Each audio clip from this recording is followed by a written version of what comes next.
welcome to the Bad Poker Podcast. I'm Chris Bean. And I'm Dom Clementson. Hello. And we're finally back in the studios this week after a few weeks off due to... Studio. Hey, I've got four walls around me, so you know.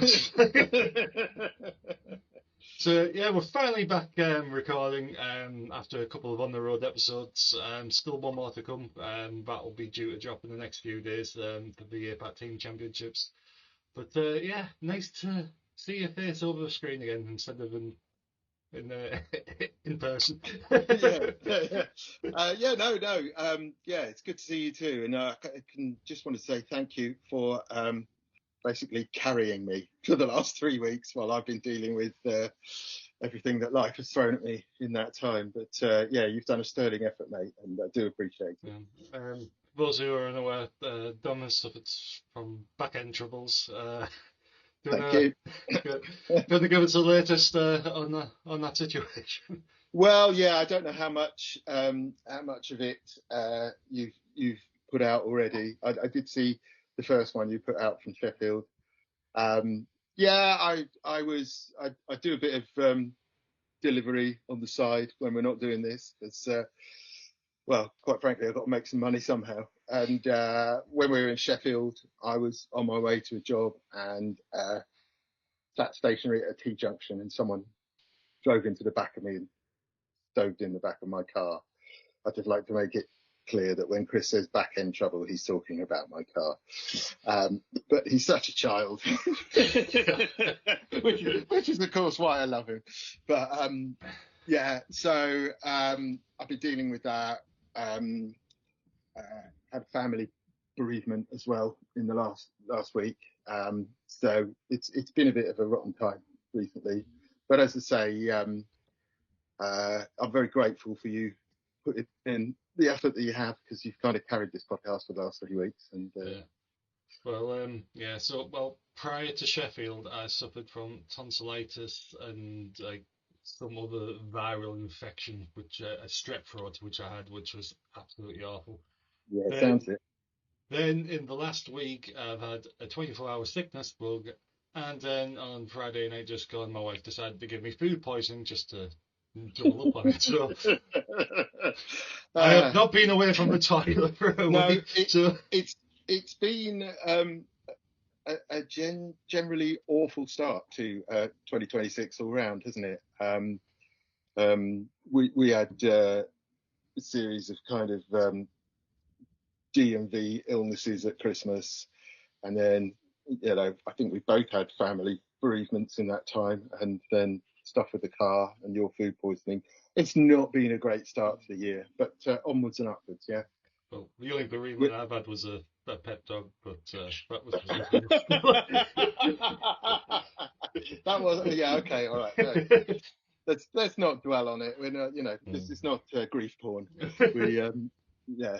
But needless to say, it's been a tough start to the year, but we're back, and we're here to stay. But speaking of car accidents, so unfortunately, Grosvenor Poker Pro Katie Swift was involved in a pretty serious accident. She posted about it on Facebook, and she was hospitalised for a couple of days, unfortunately. Looks like she's back on the mend, so we send our well wishes to Katie, and hopefully help soon.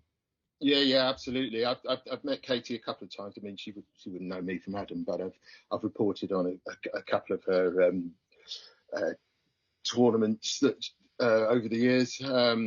At the World Series, I think, was where I first encountered her.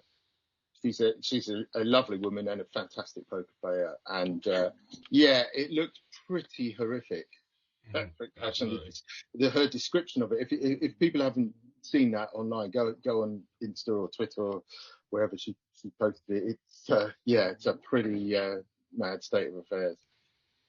Yeah, it sounds like she was incredibly lucky, and her car was completely written off, and looks like other people were injured within the crash. I think it was a free car accident, I think on the I presume it was on the M25.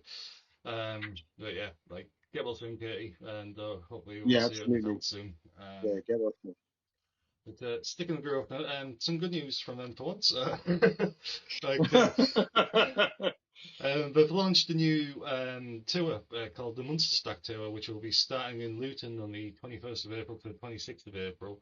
A nice cheap buy-in of £100, £80 going into the pot, £20 going in rake. And it's guaranteed for £50,000. It's good to see that actually giving something to for micro buy-ins. Yeah. And as you say, it's nice to say something good about Grosvenor because we've got some dirt to cover later on about them. So no. I mean, yeah, fair play to them. I think like we've literally just found out about this just before we started recording. Well, I have anyway, and you told me. I think it's probably, reading between the lines, seems like a direct result of the success of the PartyPoker Tour last year. It's obviously pitched at a very similar kind of buy-in level, and they've probably seen how well that's been received, and are kind of jumping on that bandwagon. And fair enough, there's no shame in that. Yeah, the more tournaments and festivals that are offered at that level, the better, really, because that's where most people play. We all want to pay the £1,000 buy-ins and the big events, but that's not a realistic proposition for most of us. So to have more people coming in and entering the fray at that kind of price point, that can only be a good thing. Yeah, some of us need raffles to get into those kind of games. So. Yeah. Well, some of us win them. But the dirt that you mentioned earlier, Dom, I think we might as well cover it now. Thomas Clack, who won the Grosvenor leaderboard last year, was stripped of his prize a few weeks ago due to using RTA assistance online. From what I gather, the vast majority of his points was picked up live, and I think about 5% of his total points came online. But he came second in the Goliath in August last year, which was the big boatload of points that contributed to his win. But yeah, because he used real-time assistance during the tournament, he has been completely stripped of the 40k package. What do you think of that, Dom? Well, oh God, I just don't understand it, Chris. I don't understand why this kind of thing keeps happening. If you are a pro or an ambassador, or you've won some money in a competition and you're playing on that site, just don't use software while you're doing it. Just don't do it. I mean, I'm saying this because it appears that he wasn't using the RTA software while he was playing. Apparently, he's provided timestamps to prove that. I don't know if that's been confirmed, but that's what we've heard.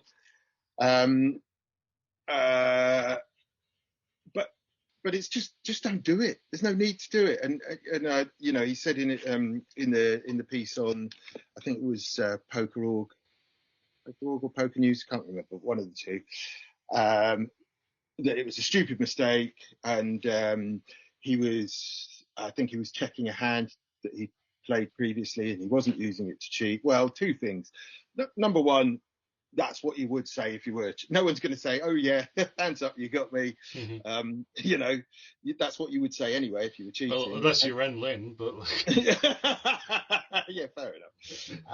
And number two, just don't bloody do it. It's just, you don't have to be a genius to work out that that's stupid. Like I've done similar things. I've nearly made similar mistakes myself. Back in the day when I used to take poker a little bit more seriously, and I had ICM ISA, and after a session I would go on that and I would analyse spots, particularly in satellites, and just you just try and hone your skill down, and you look at what hands you should be playing in whatever situation, blah blah blah, and then you do an hour's kind of a study after you've been playing. You're tired, you close the laptop, you forget it's on, and then you get back up the next day and you put stars on, and then what happens is stars won't let you play while ICMS is running, and then you get an email saying, you were trying to run software while you were playing. That this is a warning. Please don't do it again. And I think you get a second warning, and I think if you get a third one, then it's like 3 strikes and you're out, kind of thing. But I don't know how up to date they are with all the software that's currently available, and obviously I understand that's it's a difficult job for them to keep up with all that stuff. Mm-hmm. But you get that warning once, as I did, and then you think, Jesus Christ, I better not make that mistake again, and so you stop doing it. I just do not understand why somebody who's already got a 40,000 package has that running. Why would you do that? It makes no sense whatsoever. So by all accounts, again, he's not someone that we know, but we know people that do know him, and he seems like a fairly straight shooting kind of guy, and people are speaking up for him. But that's not really the point. Just don't do it. It's very easy not to have that software running in the back. Keep your study and your play separate. Mm-hmm. There's no need to have it running while you're playing online, and then that just clears you of any kind of grey area. Or you could just be like me and do no studying whatsoever, and you'll never get in trouble. That's a very good point. But yeah, I mean, to a certain extent, I feel for the guy, because like I said, it seems like it was a genuine mistake. But there's a lot of these quote unquote genuine mistakes happening at the moment, and they know what happens when you get found out. Obviously, Renlin was one, Nacho was another, and they're not the only ones. But this is becoming a recurring theme at the moment. And to be honest, we were saying about earlier dishing the dirt on Grosvenor. Grosvenor, I think, have behaved pretty well in this. I mean, they didn't have a lot of choice. Yeah. I think it was it's iPoker, isn't it? Grosvenor's a skin on iPoker, and they were contacted from iPoker, and they basically came down on it straight away, and they banned him, and they've taken away the 40,000 package.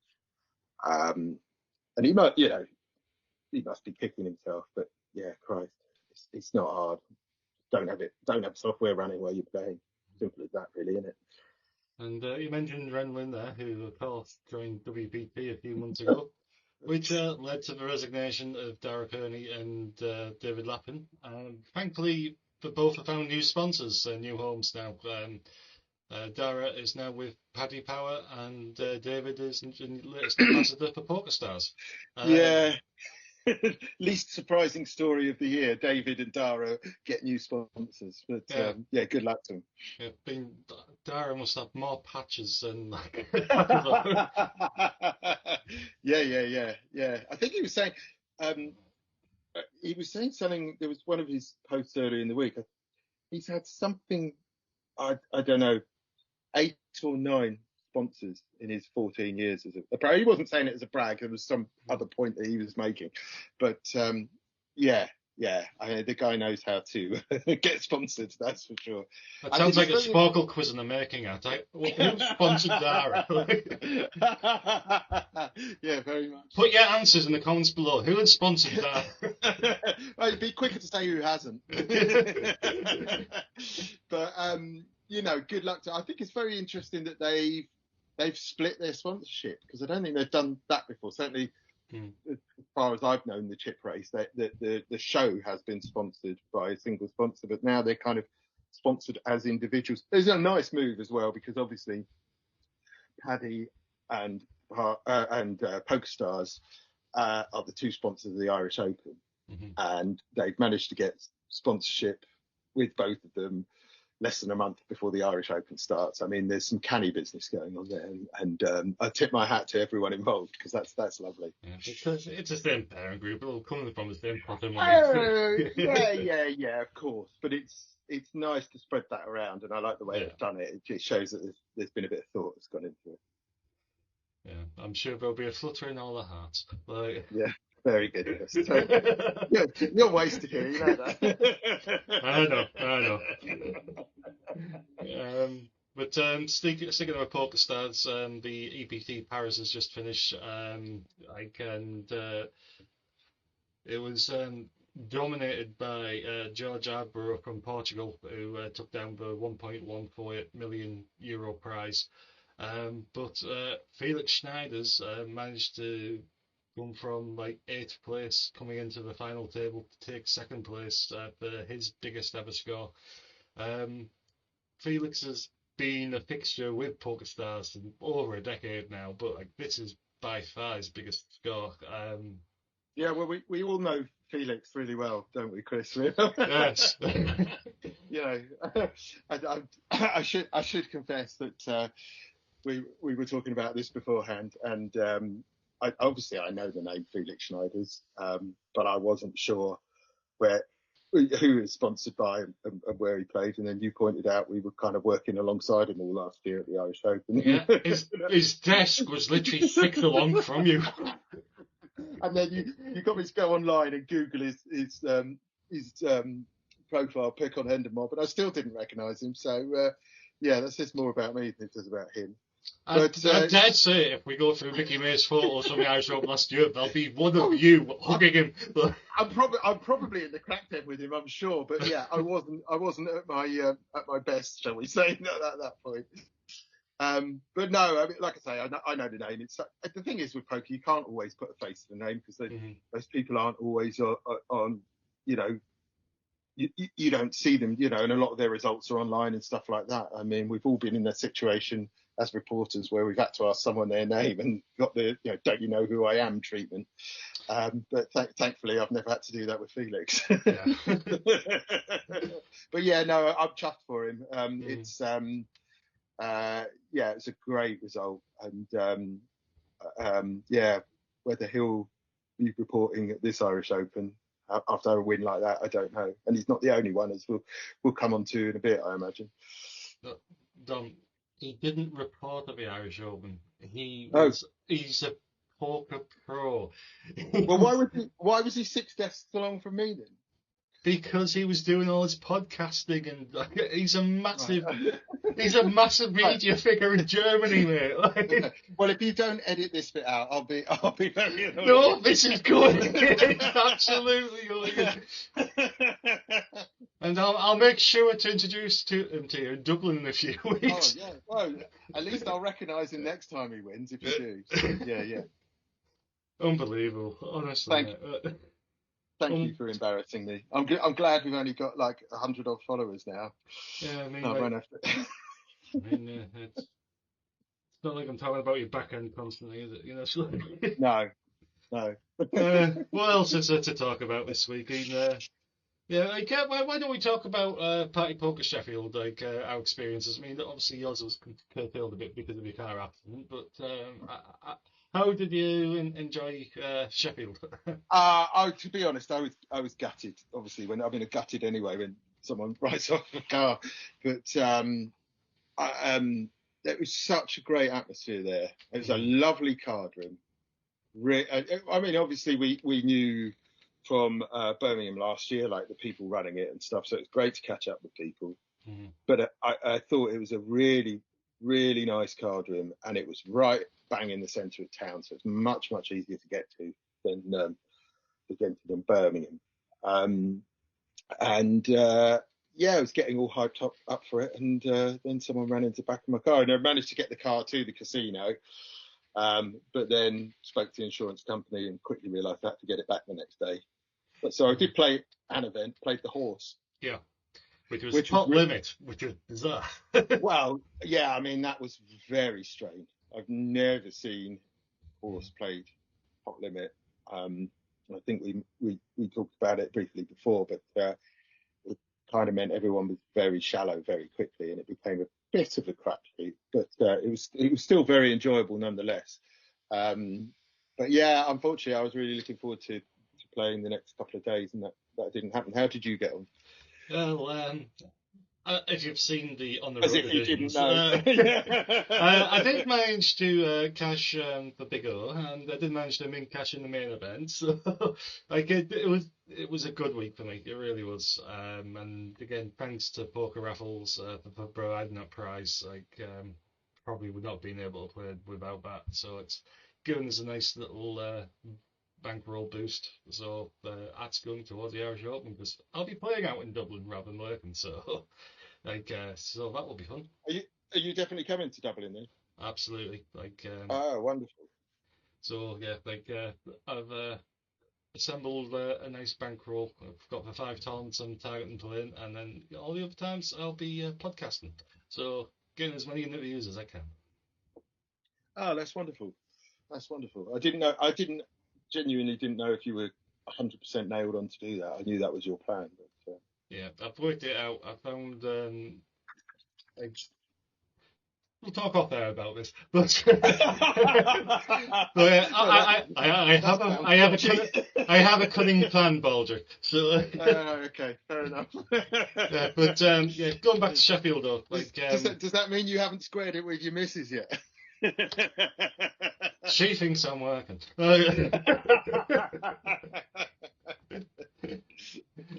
But yeah, going back to Sheffield, like, I gotta say it was great. I mean, all the tournaments I played in, well, apart from the mini main, like, really well run. Like, the mini main was well run. It's just like my tournament lasted 3 hands. So, but I got to play with so many great players.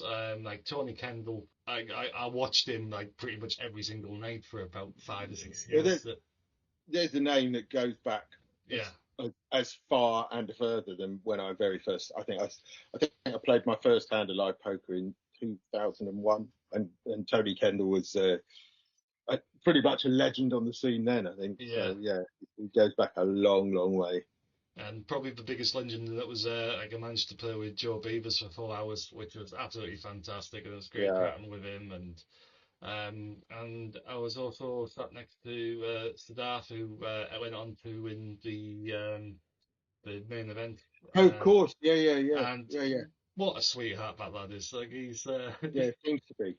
Like, and I don't know if you knew about his story, Don, but in Birmingham, he was playing in the shit show town that we were playing in, and he won the raffle for the high roller. Oh yes. He then went on to win the high roller. High roller. Yeah. So if there was a leaderboard, he'd be like number 1 by far, like the amount of points he would have racked up. But I know it was I don't know him personally, but I know it's a very, very popular win. So yeah, good luck to him. Yeah, but you'd be glad to know that his Sid is also a vet, so if Doug has any issues. Does he remove vocal cords? I believe he is the UK's number 1 heart doctor for dogs. Oh, really? Yeah. Oh, wow. A poker player that does something worthwhile with his life. That's quite something. How do you do that? I mean, because vets are busy. Mm-hmm. I mean, I admire and am baffled in equal measure by people like that who have that capacity to be so good in 2 different fronts. But yeah, bastard. Yeah, and also we'll just briefly talk about the APAT Team Championships. Your experience didn't last very long, though, unfortunately. Well, no, Mike, I lasted about as long as you did on the feature table in Sheffield when I think. God, brilliant! Yeah, I've never had. Honestly, I've been playing 25 years. I've never had so many good hands in such a short space of time that all got outdrawn. Mm-hmm. I had very, very playable hands. I don't think I did too much wrong, really. I had ace king twice, pocket queens, I think, pocket jacks, pocket nines, pocket sixes, ace 9 suited, ace 4 suited, King Jack suited. Now this is all in. I only lasted an hour and a half in the tournament, bear in mind. So these all came in the space of an hour and a half. I rivered 2 pair twice that ran into 3 of a kind. I turned top straight and lost both to a flush and a boat on the river. I just had hands that got me involved that maybe a better player could have got away from, but I couldn't. And it was just one of those things. I'd have been wrong not to play those hands. There may have been 1 or 2 that I could have got away from more cheaply. I think my final hand was the Ace King, where I had a raise call and I shoved over the top of them. The original raiser tanked for about 2 minutes. And when he folded, I thought, oh, that's good, it's got through. And the guy that flattered him snapped, called and turned over jacks. And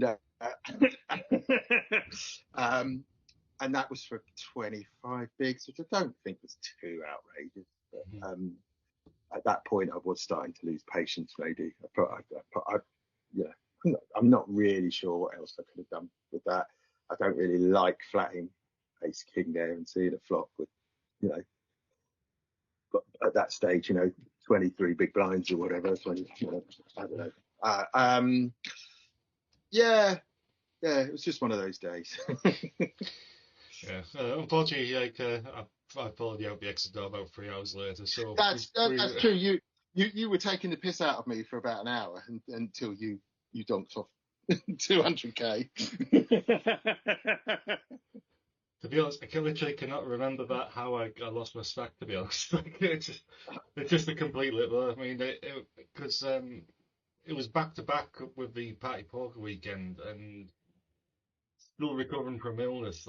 It was just a complete blur, unfortunately. But yeah, I did win up a pretty decent stack at one point, and then all of a sudden it went, and then went to a Turkish restaurant, didn't we? And oh, that was lovely. It was lovely. A while. Yeah, just about 3 hours to get seated. I was very, very hungry by the time it turned up. Yeah.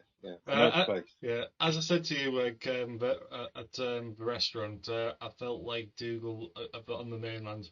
I was absolutely starved. Yeah. It's a lovely place, but as you said, I mean, it didn't help that we were there at prime time on a Saturday evening.